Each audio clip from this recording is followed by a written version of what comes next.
Weekend ഒക്കെ വീട്ടിലിരുന്ന് എങ്ങനെ ശരിയാവാ? വാ നമുക്കൊന്ന് കൽബ വരെ പോയിട്ട് വരാം.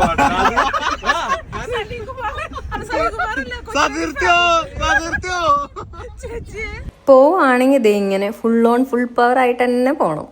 അതിന് കൽബയിൽ പോകുന്ന വഴി ഹാങ്ങിങ് ഗാർഡൻസ് കണ്ടു. നല്ല തിരക്കതേ കണ്ടില്ലേ, അത് കാരണം അവിടെ കയറിയില്ല.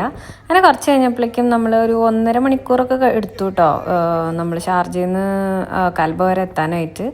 അങ്ങനെ അവിടെ പോയി. ആ കൽബ ബീച്ചിൻ്റെ സൈഡിലുള്ള ബിൽഡിങ്സ് ഒക്കെ കാണാൻ നല്ല ഭംഗിയുണ്ടായിരുന്നു. അതേപോലെ പാർക്കും അത് അത്യാവശ്യം കാം ആൻഡ് ക്വയറ്റ് ആയിരുന്നു. വലിയ റഷൊന്നും ഉണ്ടായിരുന്നില്ല. കൂടെ ടോഫി ഉണ്ടായിരുന്നു. അപ്പം നമ്മൾ ടോഫിനെയും കൊണ്ട് വാക്കിനിറങ്ങി. ടോഫിക്ക് ഏതാണ്ട് സ്വർഗം കിട്ടിയോണ്ടായിരുന്നു. പക്ഷേ കുറച്ച് കഴിഞ്ഞപ്പോൾ ആ കാറ്റൊക്കെ ആയപ്പോൾ ടോഫിക്ക് ഇത്തിരി തണുത്ത് തുടങ്ങി. പിന്നെ ഒതുങ്ങിയ ആള്. ക്രൗഡൊന്നും ഇഷ്ടപ്പെടാത്ത ആൾക്കാരുണ്ടെങ്കിൽ ഇത് നല്ല അടിപൊളി സ്പോട്ടായിരിക്കും. കാരണം കണ്ടില്ലേ, അധികം ആരുമില്ല, നല്ല കാം ക്വയറ്റ്. പിന്നെ പിള്ളേർ കുറച്ച് പേരുണ്ടെങ്കിൽ അവർക്കൊന്ന് ഓടിക്കളിക്കാം, ബീച്ചിലിറങ്ങാം. കിഡ്സിന് സെപ്പറേറ്റ് പ്ലേ ഏരിയ ഉണ്ട്. അപ്പോൾ വേണമെങ്കിൽ ഒരു 1 ഡേ പിക്നിക് സ്പോട്ടൊക്കെ ആയിട്ട് നമുക്ക് ചൂസ് ചെയ്യാം. അങ്ങനെ ഉച്ചക്കലത്തെ ഫുഡ് കഴിഞ്ഞിട്ട് നമ്മൾ അടുത്ത പരിപാടിക്ക് ഇറങ്ങിക്കാണ്.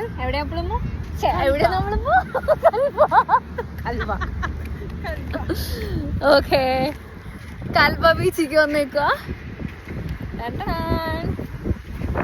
കൊള്ളാം, ആൾക്കാരധികമൊന്നും ഇല്ല.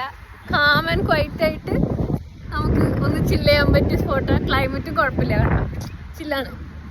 അങ്ങനെ ബീച്ചിൽ ഇറങ്ങണം എന്നുള്ള കുറേ നാളത്തെ ആഗ്രഹം അവൻ പിള്ളേരുടെ കൂടെ ഇറങ്ങി തീർത്തു. ഞാൻ പിന്നെ ചുമ്മാ കരയിൽ നിന്നും തീർത്തു.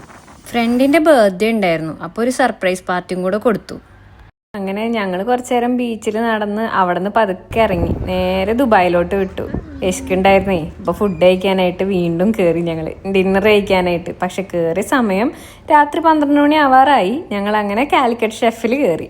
അവർ വോളിൽ ചെയ്തു വെച്ച ഡൂഡിൽ ആർട്ട് നല്ല ഭംഗിയുണ്ടായിരുന്നു കേട്ടോ. ഫുഡ് ഓർഡർ ചെയ്തിട്ട് വരാൻ എന്തായാലും കുറച്ച് സമയം എടുക്കും. അന്നേരം ഇതൊക്കെ വായിച്ചങ്ങ് ഇരിക്കാം. പക്ഷെ എനിക്ക് ആ ഡയലോഗൊക്കെ എഴുതിയത് ഭയങ്കര ഇഷ്ടമായി. അളിയൻ എന്തോ കാര്യമായിട്ട് ഫുഡിനെ പറ്റി സംസാരിച്ചുകൊണ്ടിരിക്കുകയായിരുന്നു തോന്നുന്നു. വിശന്ന് ക്ഷീണിച്ചിരിക്കുന്ന ഞങ്ങളുടെ നിഷ്കളങ്കമായ മുഖം കണ്ടിട്ടാന്ന് തോന്നുന്നുണ്ട് അവർ ഫുഡ് വേഗം കൊണ്ടുവന്നു. ഞാൻ പുട്ടും മീൻകറിയും പറഞ്ഞിരുന്നേ, അവർ പൊറോട്ടയും ബീഫും പറഞ്ഞു. പിന്നെ ആരൊക്കെയോ ദോശയൊക്കെ പറഞ്ഞു. കിഴിപ്പൊറോട്ട കാണാൻ നല്ല രസമുണ്ടായിരുന്നു. കഴിച്ചിട്ടില്ല ഞാൻ പുട്ടും മീൻകറിയും പിന്നെ കുറച്ച് ബീഫും കഴിച്ച് എൻ്റെ വയറ് നിറച്ചു. ആദ്യം ഫുഡ് ഓർഡർ ചെയ്തപ്പോൾ അവർ പറഞ്ഞു ഇതെല്ലാം കൂടിപ്പോവും, നിങ്ങൾ 6 പേർക്ക് ഇതൊക്കെ ധാരാളമാണെന്നാ. പക്ഷെ അതേപോലെ തന്നെ രണ്ടാമത് ഞങ്ങൾക്ക് ഓർഡർ ചെയ്യേണ്ടി വന്നു. കഴിച്ചതിലിപ്പോൾ എനിക്ക് പുട്ടും മീൻകറിയും ഇഷ്ടമായി. പിന്നെ ആ തേങ്ങാക്കൊത്തിട്ട് വരട്ടിയ ബീഫും നല്ല കിഡുമായിരുന്നു കേട്ടോ.